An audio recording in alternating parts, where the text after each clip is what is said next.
I'm Jennifer Huang. And I'm Peter Huang. Jennifer and I have been married now for, uh-oh. That was a really lousy start. 20, I know, it changes every year. 22 years. 22 years, yeah. Okay, this is really bad. Why don't you answer this question? Peter and I have been married for 22 years. August 18th, 1991. That one doesn't change.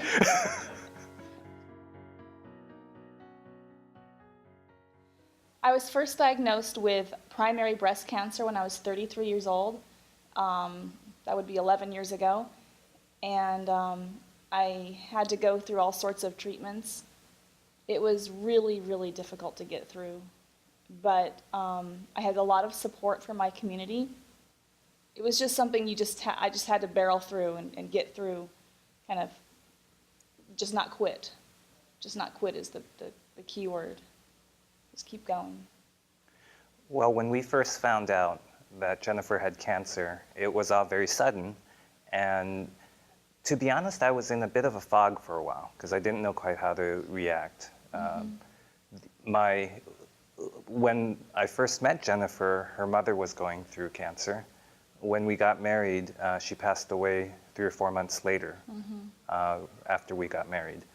And so that was really my first encounter with cancer. And so to me, I just didn't know how to react. It's the first time that that I had faced mortality so close. And the other thing that was going on was that my kids were really small and they didn't know how to react. And so part of me wanted to be there for them and be strong for them, and the other part of me just didn't know what to do. And so I think I kind of segmented that into being strong for them in the daytime, and then when I was alone, then I kind of just didn't know what to do. My mother passed away from multiple myeloma when she was 49, and she suffered for 5 years with it. So I was very well familiar with cancer, and she drew a lot of support from the American Cancer Society.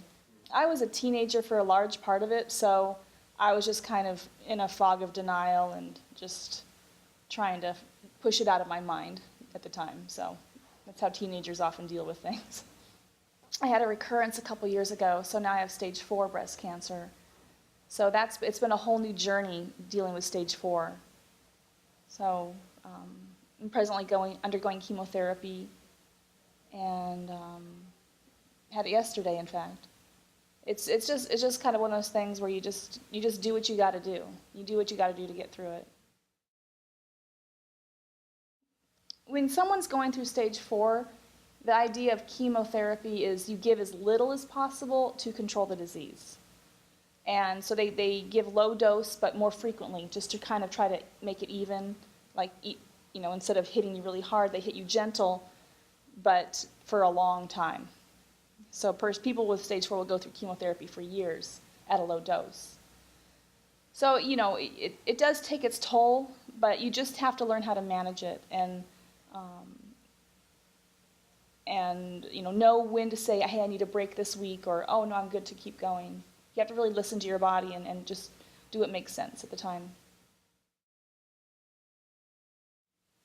When I was first diagnosed, a group of friends of mine did a walk in my name, and they walked. I wasn't able to be there at the walk because I was recovering from chemotherapy at the time, but they walked all night for me, and it made me feel really, really special. It made me feel cherished, in fact, just that they cared enough to raise money and raise awareness and to walk. People want to do something, and that's something that you can do, is raise awareness and have solidarity in the community. So Jennifer was the president of our children's preschool at the time. And so pretty much the whole preschool came out, and the kids were there, the parents were there. We had friends from church who were there as well in addition. And so one of the things I remember real well was just our kids being able to participate in that. They were, I think, 4 years old and 6 years old. Yeah. Is that right? Pretty little. And so for them, you know, it was they were having a really hard time with it, but they saw the people around supporting us, and they did the luminaria. I think when we look back on the relay back then, those are the pictures that we look at, the pictures of the luminaria, the pictures of the friends who were out there. The luminaria are, how to best describe them there? They're paper bags with little candles in them, and people write messages and you know, they put the name of the person they're thinking of and a little note or a message, and I still have them, and they're really, really special to me. And every year that my children have done the Relay for Life, they make me a luminaria, and it means, they mean the world to me. They really do. And then they'll bring them home, and we'll put the candles back in and enjoy them even longer. The people that walked for me initially, I'm still close with many of them. And in fact, we get together for lunch, or one's a neighbor, and I saw another one recently. And they're supporting me even now, giving me moral support and friendship support. And it's the kind of friends you want to have. You know, people who are going to stick by you even when things get rough, even when you're going through something really yucky.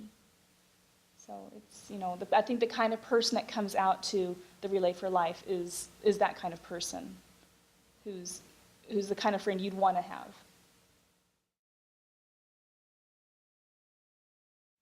The most difficult part of being a caregiver, I think, is, that's a good question. Yeah, I'm not sure what the most difficult part of being a caregiver is. Give me a second on that one. There are a lot of high points that we've gone through that we can look back and laugh at. When Jennifer first got her wigs, the kids loved them. And it was a fashion show. We have our kids who are naturally dark-haired are now blonde or light-haired or long-haired or redhead or whatever. And even just recently, Jennifer made a bunch of hats with hair built into them.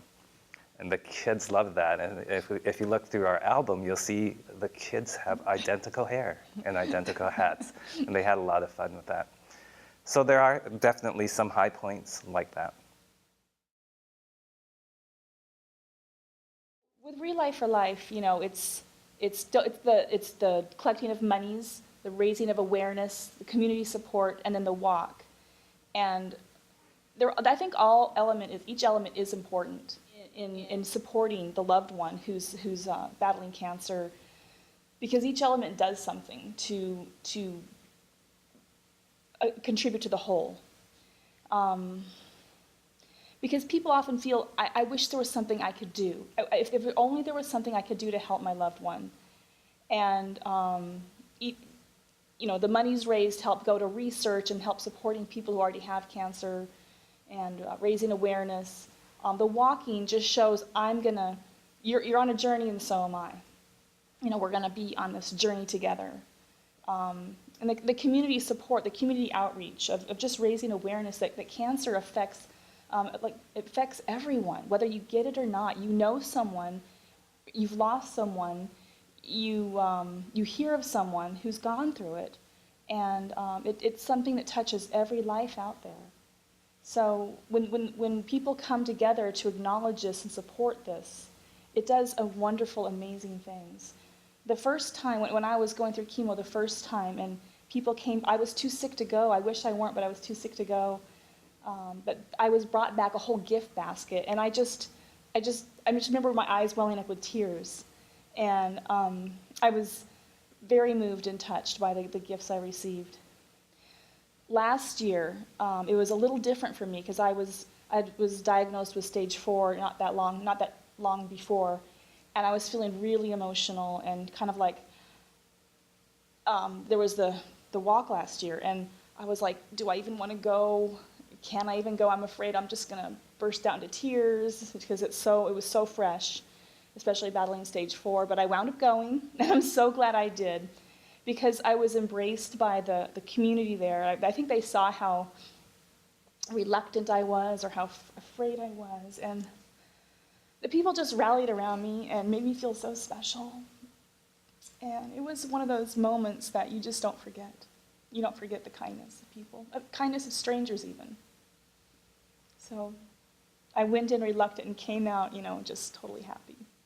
I think that the routines that we have in our life, and even to some extent the taboos that we have about speaking about certain issues in our lives, prevent us from being able to talk about some of these things comfortably.